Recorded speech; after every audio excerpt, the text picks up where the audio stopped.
अध्यक्ष नहीं माने और जेपी की मूर्ति पर माल्यार्पण करने के लिए अड़े रहे और बाहर उनके समर्थक हंगामा करते रहे।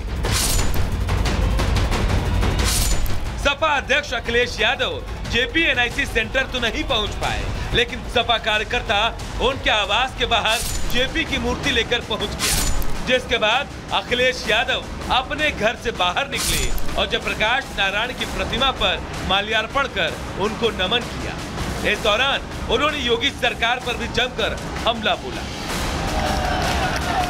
इसी फोर्स से ये हमें सुरक्षा के साथ ले जा सकते थे, लेकिन सुरक्षा इसलिए लगाई इन्होंने कि हम जा ना पाए।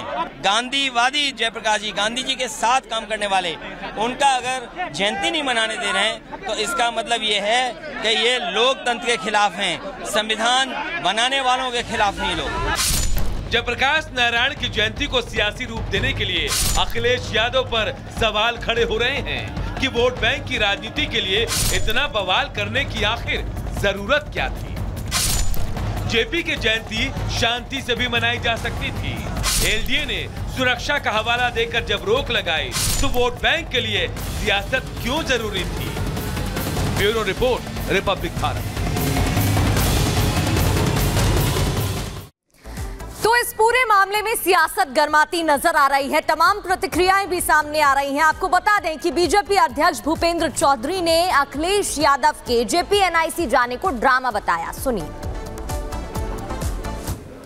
और नियमों को तोड़ना और कानून को अपने हाथ में लेना एक समाजवादी पार्टी की संस्कृति सा बन गया है और उनके द्वारा इस प्रकार के कृत्य करना एक सब जग जाहिर है।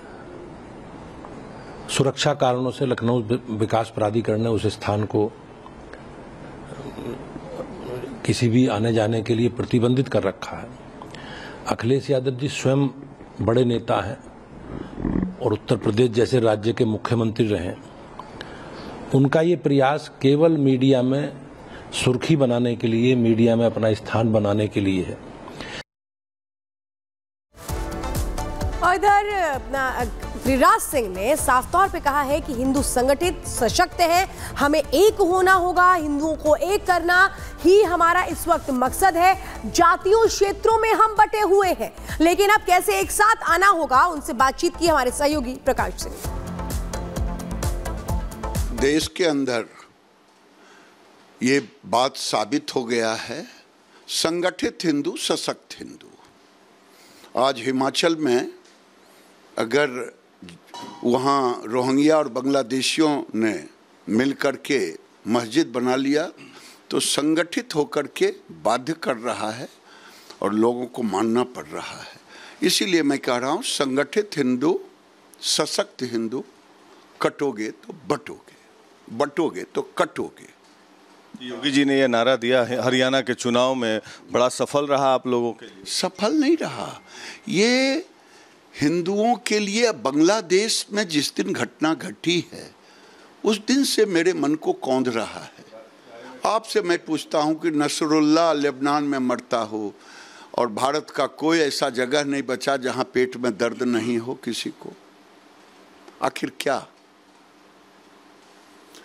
जब म्यांमार में होता है 2015-16 में, बॉम्बे में जुलूस निकलता है, हमारी बेटी, हमारा बेटा, हमारा भाई पाकिस्तान में कट गया, लुट गया, मंडपों से उठ गया।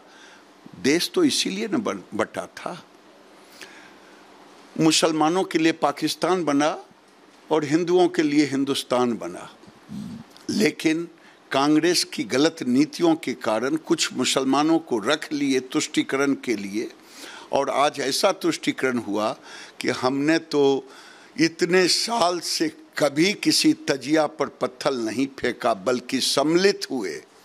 लेकिन आज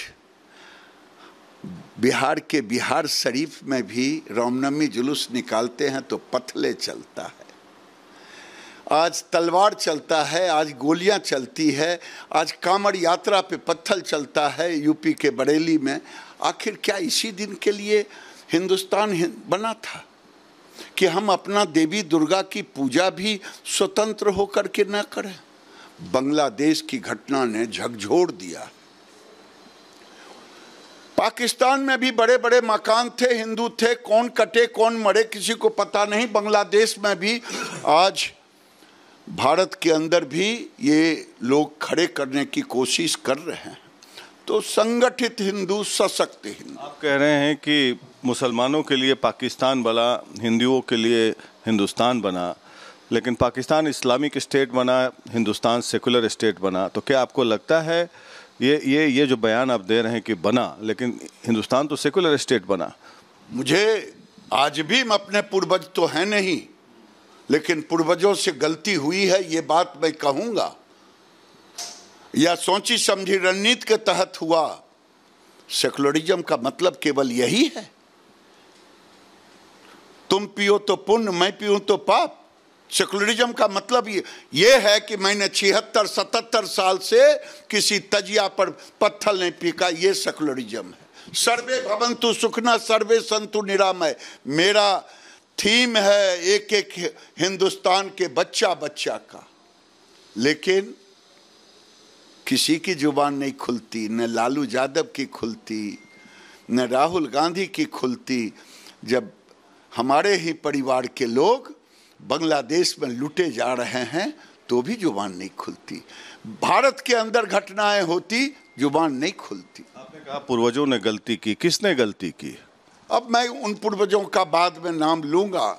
सभी पूर्वज तो थे ही, हम तो उस समय नहीं थे। हम अब जैसे तो सबसे बड़ा गलती नेहरू ने की, सत्ता के लिए ये कुकर्म किया। नेहरू जी की 200%। ये देखिए साहब, आज लोग हमें गाली देते हैं, बीजेपी के लोग हिंदू मुसलमान कर रहा है। स्वामी श्रद्धानंद की हत्या 1926 के इर्द गिर्द हुआ। क्या मोदी जी पैदा लिए थे?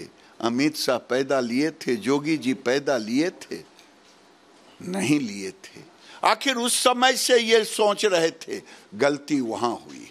तो आप जो यात्रा निकाल रहे हैं सीमांचल बेल्ट से पहले, तो आप वहां जाकर किस रूप में हिंदुओं को जगाने की कोशिश, क्या कहेंगे वहां पे? मैं चलूंगा, लेकिन आप कहेंगे क्या? मैं प्रार्थना करूंगा, सशक्त हिंदू, एकत्रित हिंदू, मजबूत हिंदू, यही कहूंगा। और क्या मंत्र पढ़े? और चलिए ना, कुछ मंत्र वहां के लिए भी रहने दीजिए ना। सब मंत्र यहीं बोल देंगे तो फिर काम कैसे चले?